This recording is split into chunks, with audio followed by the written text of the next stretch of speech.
Shri Vijay Sai Reddy, Shri Rajaram, not present. Shri Shiv Pratap Shukla. धन्यवाद मान्यवर। मनोज जी यहाँ बैठे हुए हैं, शेर शायरी बहुत करते हैं और मैं उन्हीं को समर्पित करता हूँ कि जिस प्रकार से यहाँ के लोग कहते कि मैं अकेले ही चला था जानिबे मंजिल, लोग जुड़ते गए और कारवां बनता गया। वह इस नाते कह रहा हूँ कि हमने 2014 के पहले का भी रुख देखा था। जब बजट देखा था तो एमएसएमई की जो स्थिति थी उसमें जो बजट एलोकेट होता था वो अभी खर्च नहीं होता था। 2014 के बाद की स्थिति जब आई तब जरूर मैं ये कह सकता हूं कि जो एलोकेटेड बजट था उससे और अधिक डिमांड दे करके लोगों ने मांगा और एमएसएमई को मिला और उसने खर्च किया। यह सबसे बड़ी खासियत रही। ये सही है कि एमएसएमई, अभी प्रफुल्ल जी कह रहे थे, बहुत सार्थक बात कह रहे थे। एमएसएमई जो है वह ये देखा जाए तो देश के जीडीपी का बहुत बड़ा रीढ़ है और 2014 से जब प्रधानमंत्री जी आए तभी से इस पर विशेष तौर पर उन्होंने ध्यान दिया कि कैसे इसको बढ़ाया जाए। इस देश में इस सेक्टर के लगभग 6.34 करोड़ उद्योग धंधे लगभग हैं और जो कहीं न कहीं से इस देश की जीडीपी जिसकी बात मैं कह रहा था उसको जोड़ते हैं। इसमें कुल 29% जो है जीडीपी का जो कहा जाता है कि एमएसएमई देती है वो सही भी है और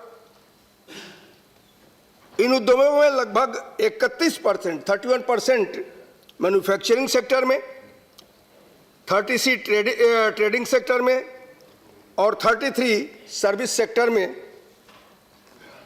निर्यात में कुल 48% का योगदान इस सेक्टर का है और इस समय उद्यमों से देश में लगभग 11.10 करोड़ लोगों को रोजगार मिलता है।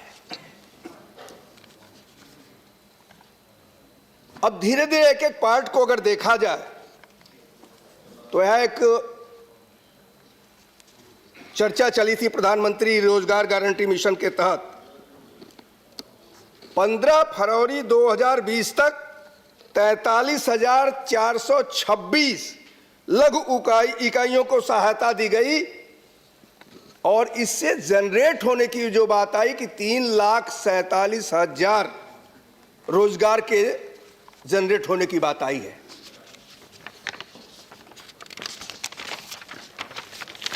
मान्यवर, यह जनरेट कैसे हुआ? औसतन एक स्टार्टअप से 12 कर्मचारी जुड़ते हैं, उनकी नियुक्ति होती है। 25,000 स्टार्टअप से अगर जोड़ दें तो ये पूरी की पूरी संख्या आ जाती है। हम जो संख्या कही है, स्टार्टअप आगे बढ़े हैं तभी वह जुटे हैं और तभी उनके लिए नौकरियों की संभावना आई भी है।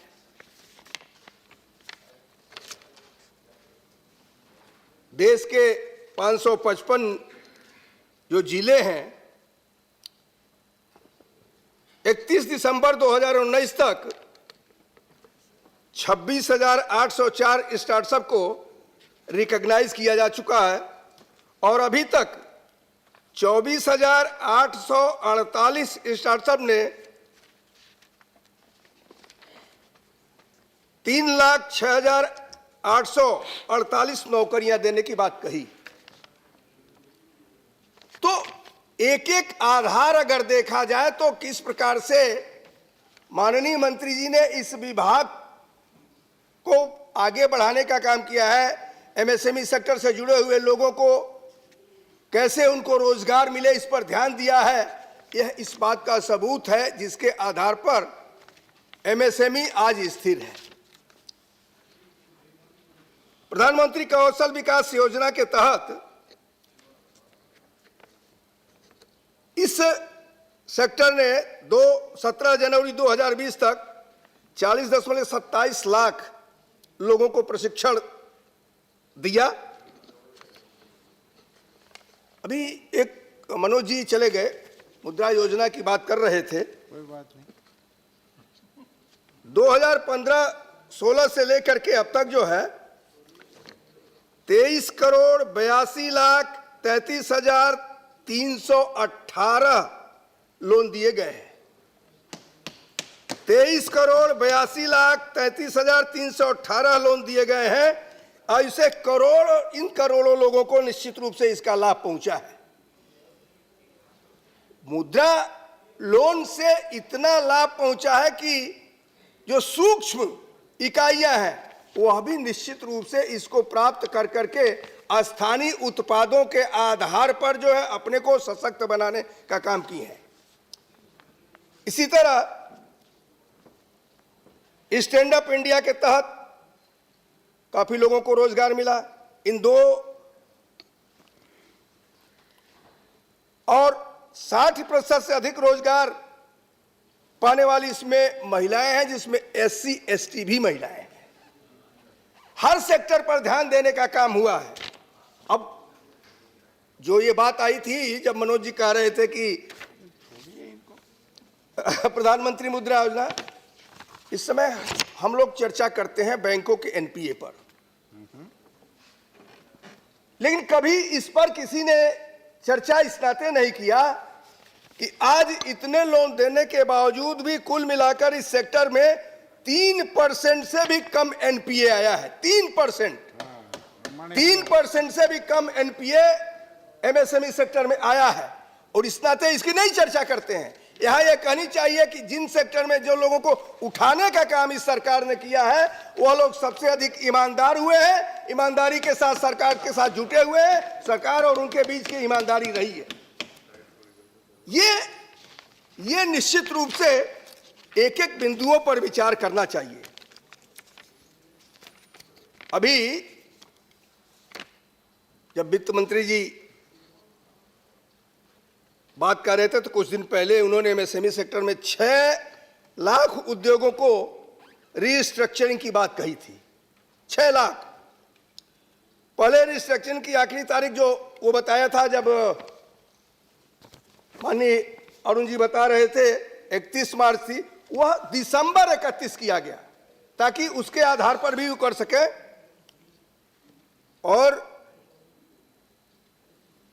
यूके सिन्हा की बात माननीय अरुण जी ने कही थी कि यूके सिन्हा की रिपोर्ट आई। उस रिपोर्ट में मैं उसमें एक चीज जोड़ना चाहूंगा कि जनवरी 2020 में जो 6 लाख खातों को 6 लाख खातों को रीस्ट्रक्चरिंग किया गया है, इसमें 25,000 करोड़ का लोन इन्वॉल्व हुआ है। 25,000 करोड़ का लोन इन खातों के आधार पर इन्वॉल्व हुआ है। यह खूबसूरती है MSME का, जो माननीय मंत्री जी, मैं इसको बधाई देना चाहूंगा कि किस प्रकार से एक एक बिंदुओं को उठा करके MSME सेक्टर को बढ़ाने के लिए दिन रात प्रयत्नशील रहते हैं।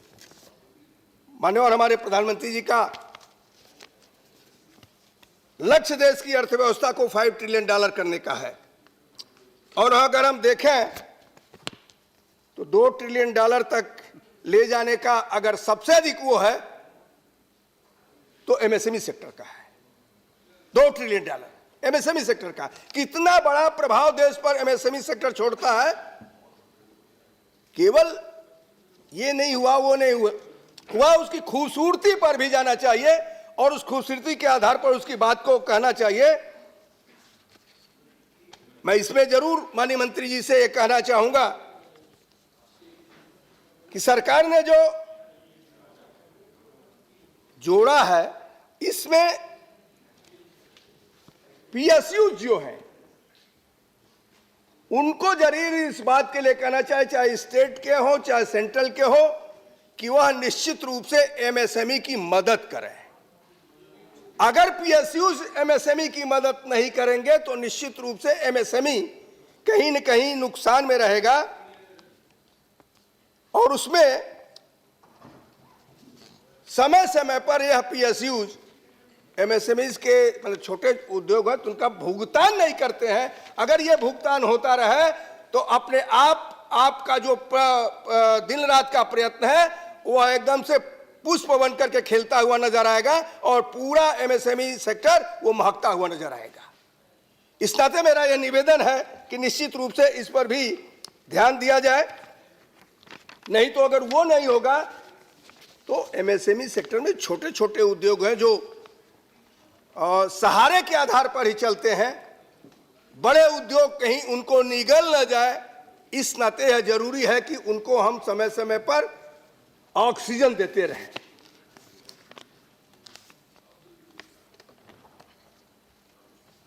मान्यवर, मैं यह कहना चाहता हूं कि MSME इकोसिस्टम के सभी वर्टिकल में जो निवेश है और श्रम शक्ति, ज्ञान प्रसार, वित्त, प्रौद्योगिकी और संरचना बाजार, नीति शासन, ये व्यापार की सुगमता तभी तक आएगी जब हम उसको पूरी तौर पर ले करके चल सकेंगे, जोड़ करके चल सकेंगे, मदद कर सकेंगे। बिना मदद के हम MSME को नहीं बूस्टअप दे पाएंगे। MSME की एक समस्या लोन के भुगतान की भी रहती है।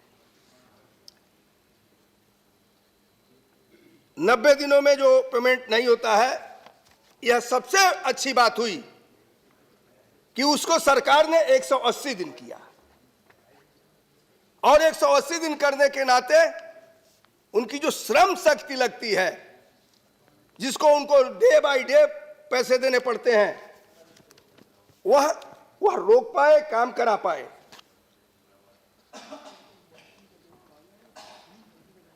मान्यवर, आजकल पूरे विश्व में खादी खूब प्रचलित हो रही है। इन प्रोडक्ट्स में अधिक लोग इसको पॉपुलर बनाने के लिए भी लगे हैं और KVIC को फैशन संस्थानों के जो जुड़े नहीं है उनकी भी सहायता लेकर के इसको और अच्छी तरह से, और विशेष करके माननीय प्रधानमंत्री जी तो इस पर बार बार कहे भी हैं कि खादी को बढ़ावा देना चाहिए। खादी खरीदो करवाते हैं, पार्टी का कार्यक्रम है। और बढ़ावा देने के लिए यहां तक कि उन्होंने कहा कि सभी सदस्यों को भी खादी पहननी चाहिए, कम से कम 1 कपड़े 2 कपड़े जरूर खादी के रहे, इसको भी उन्होंने कहा। खरीदने का कार्यक्रम चल रहा है।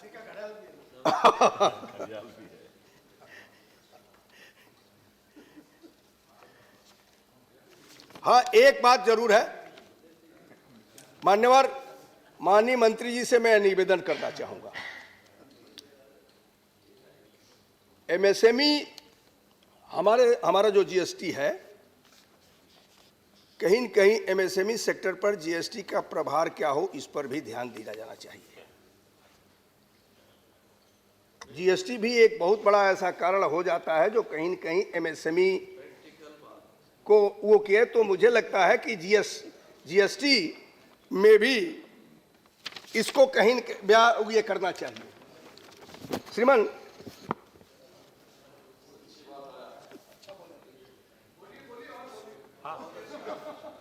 बहुत बहुत बहुत धन्यवाद माननीय जयराम जी।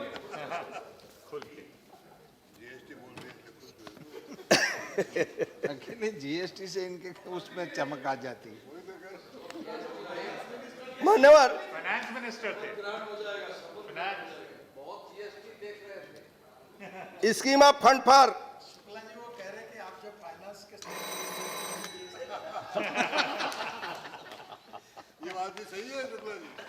हम लोग मान्यवर बिल्कुल सही आपने कहा, लेकिन आपने देखा भी होगा कि समय समय पर GST में परिवर्तन हुआ है,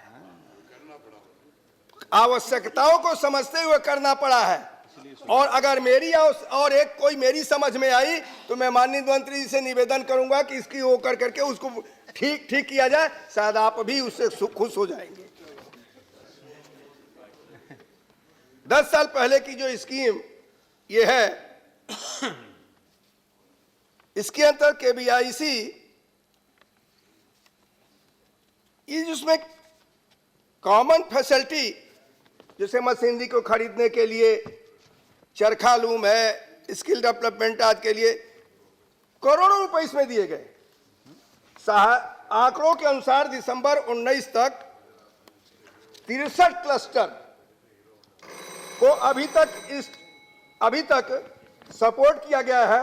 मानो बस 1-2 मिनट सपोर्ट किया गया है और मार्च 2020 तक 50 और क्लस्टर को सपोर्ट किया जाएगा।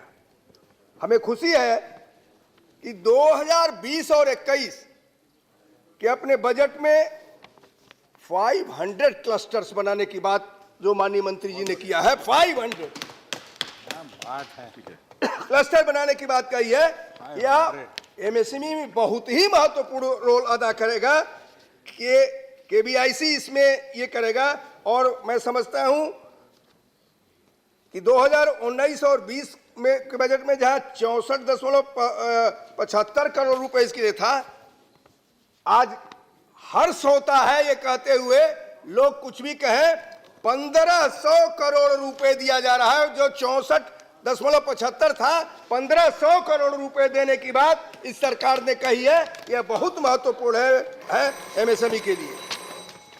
Thank you Shukla ji. बहुत श्री रिपुन बोरा। ये नहीं है क्या करेंगे।